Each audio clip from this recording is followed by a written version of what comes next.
supplementary segment this week, I will be speaking with the President of the United Labour Congress, Comrade Joe Ajaero. He will be shedding light on what is expected to ensure that these aggrieved pensioners actually have a good take-home pay at the end of the month. Take a listen.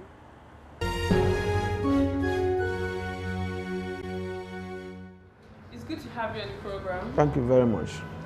A lot is actually happening in the labor sector, and for this week's episode, we're really concerned about the plight of pensioners in Nigeria. And there are so many pensioners that have been suffering and have not been receiving their pay as at when due. How would you rate the way Nigerians treat their senior citizens? Well, it's sad that we should be talking of non-payment of pensions to people who serve the country diligently.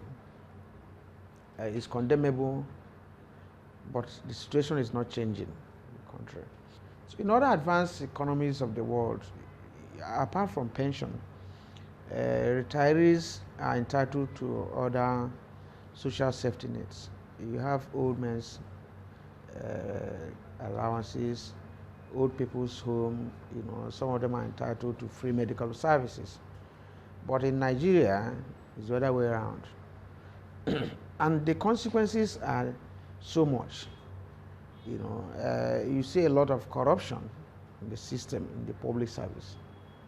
Because by the time people serving realize that they were not going to receive any pension, or their pensions will be in arrears, 50 months, 30 months, or that, some will try to do one or two things that will guarantee life earning. To that extent, you see corrupt practices. So Nigerian government cannot be talking of corruption when they don't pay pensioners. So I think the way they are treated in this country is not proper. Moving forward, looking at this particular situation whereby we have a certain or some certain workers from the Nigerian security, minting and printing company, whereby we have over 1,000 workers being disengaged from work and some forcefully retired. We have about 600 of them now, right now as I speak, that are receiving 1,200 as salary every month. Looking at the number of years these workers put into service, do you think they deserve that particular figure? 1,002? Yes. For pension? Yes. For 30 days? Yes. Well, this one is unbelievable, because I wouldn't know the basis for such calculation. And I used to think that pension is usually subject to review each time salaries are reviewed. A certain percentage of salary, is supposed to be used for the review of pension. So if anybody is paying a Nigerian 1,200, that person may be living in the mass. It's unacceptable and should not be encouraged. And when you mention security and minting, ordinarily those should be the people that are best paid, whether serving or retired. So I don't think that's the best thing, unless there's something they're not telling us. Unless they have outsourced pension as usual, because their pension their salaries and pensions should be higher than even the public service salaries and pension, because there are some class of workers, even when they're in the public service, like the central bank and NNPC and all those on, they are not paid the public servants, the salaries of public servants. Now that's where I feel that of mint should fall into. And if it were to be so, how can you pay somebody 1,200? It is unacceptable and should not be contemplated. With your experience as a labor leader who actually fought for over 50,000 workers during the privatization of NEPA, which is now PHCN, what do you think should be the modalities to ensure that these workers actually receive better? Well, I think if you look at it critically, you discover that I'm not sure that workers in that sector are unionized. Now, by the time you see government or the state saying no to unionization, the end result is the further pauperization of the workers and pensioners. Now, you will agree with me that if there were to be a union in the printing and minting, either pension union or active workers union, this 1,002 will not be accepted. So I think that those areas, there is need for such areas to be unionized, as soon as possible, so that they will have a forum to negotiate and review.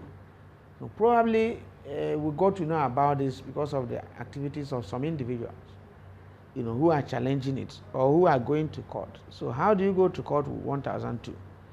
You can't engage a lawyer. So I think those are issues.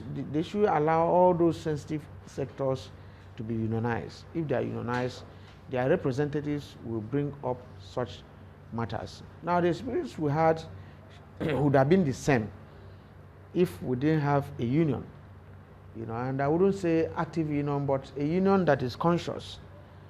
Because by the time PHCN was being privatized, that of MPA had taken place, that of NITEL had taken place, that of Airways had taken place, and we saw their fate. So as a union, we decided to, fight, and the little we got was because of these developments.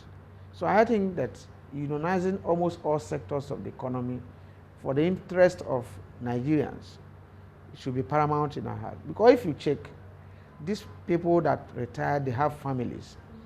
Their families should go to school. Some of them are tenants. You can't pay. I'm not aware of any room in Nigeria, even if it's toilet size, that you pay 1,002. So I think there's a problem fundamentally. Okay, moving forward, looking at the number of years that these pensioners has actually spent in the courtroom, and from the Supreme Court to the Industrial Court, and their plea was actually dismissed. How would you rate the courtroom when you talk about the judiciary sector of the country, and when it comes to upholding or ensuring that workers' rights or pensioners' rights are protected in this case? Well, before now, I think there should be further amendment of the industrial court law. Before now, the industrial court used to be speedy. It was open for we unionists to go there and defend ourselves. We were winning cases. It wasn't the type that was specialized that you must hire lawyers. These days, the court has been amended, the act has been amended, and that every unionist, every worker must get a lawyer to represent him. Now, if you look at it critically, will it be possible for somebody who earns 1,200 or even 20,000 as pension to be able to hire a lawyer? The answer, the answer is no. So I think there is need for further amendment. Besides, there is need to give accelerated hearing on issues that has to do with pension and salaries, because most employers of labor, push matters to the court and say when they are tired, they will go home. Majority of the people, probably who are pensioners who are not paid, die while pursuing such cases. I think such are the cases that will be handled under human interest cases that should not last beyond 1 month. So if the courts are lacking judges and lawyers, I think there should be need for that to be facilitated. It's unacceptable for a case that somebody is taken to court for dismissal from service or termination or non-payment of service to last for more than 2-3 months, because there is no way the person will fund that process. So until Nigerians and our leaders start to look at, the interest of workers, the interest of the masses, and how they suffer, then things will not get right. And I'm saying this generally, in the judicial process, there should be a human angle to it, because the law is made for man, and not man for the law. All right, finally, and moving forward, what's your final take as regards the mint and print pensioners? What do you think can be done as a matter of urgency? I try to get the side of the company, but they don't have any communications person, they only have a legal team. What do you think can be done to ensure that probably the story of these workers are being heard? Well, I think what is going to happen is that with this mention, there's need to fight that situation before. You know, I think in the early 90s, they equally dismissed some staff. Yeah, it started from 1999. Yeah, and there was a forum, you know, one Zikrinahu, whatever, in Kano, and others led to wage some war, you know, Mint Workers Forum. I think those ones wanted to have a union then, and they were dismissed. And some of them were not, and some other obnoxious practices then. There is need again. There is need again to renew, you know, a new agitation in that sector. There's need, and we are going to take it up from there if we have contact with the people affected, notwithstanding the issue of legality or not, because it's unacceptable that you pay somebody 1,200 and you say you are Mint. You know, then you are not in this planet. You are not going the same market you are going. So it will be brought to the public opinion, and we discuss it, and we match there. You know, whether they are serving the interests of Nigerians or serving any other interests, time shall tell. So we are going to make contact and see how it goes. Nobody in this country, nobody is above the law, and nobody is mandated based on his privileged position to undermine the interests of others or to punish them to death. Whoever is doing this, that is paying somebody 1,200, is not only wicked, is not supposed to live. So it's nice having you on the show. Thank you very much. And that's all we can take on today's edition of the program. Join us next week for a fresh edition of the show. I am Sharon Ijason. Thanks for watching, and remember, labor creates wealth.